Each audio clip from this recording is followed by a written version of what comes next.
Rossiyaning Roskomnadzor idorasi Telegram messenjerini bosqichma-bosqich cheklamoqda. Bunga sabab sifatida platformaning mamlakat qonunlarini buzganligi aytiladi, deb xabar berdi Euronews. Seshanba kuni Rossiya internet nazorati xizmati Telegram messenjerining ishini cheklayotganini e'lon qildi. Sabab sifatida qonun buzilishi ko'rsatilmoqda. Hukumat xorijiy texnologik platformalarni Rossiya qoidalariga bo'ysunmasa, ular faoliyatini majburiy sekinlatish yoki to'liq taqiq bilan bir necha bor ogohlantirgan. Tanqidchilar va inson huquqlari tashkilotlari bu choralarni Kremlning internetdan foydalanishni nazorat qilish va kuzatuvni kengaytirishga qaratgan ochiq harakati deb baholamoqda. Telegram messenjeri asoschisi Pavel Durov esa Roskomnadzor idorasining bu harakatini foydalanuvchilarni davlat nazoratidagi Max ilovasiga o'tkazishga undovchi harakat sifatida ko'rmoqda.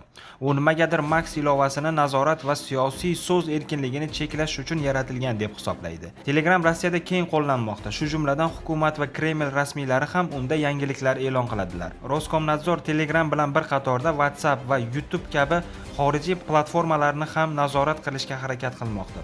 Durov Rossiya hukumati bilan uzoq muddat qarama-qarshilikda bo'lgan va Max ilovasi orqali foydalanuvchilarni davlat nazoratiga o'tkazish harakatiga e'tiroz bildirgan. Durov ta'kidlagandek, bu usullar, ya'ni cheklash 8 yil avval Eronda ham qo'llanilgan, ammo foydalanuvchilar nazorat ostida bo'lsa-da, Telegramdan foydalanishni davom ettirgan.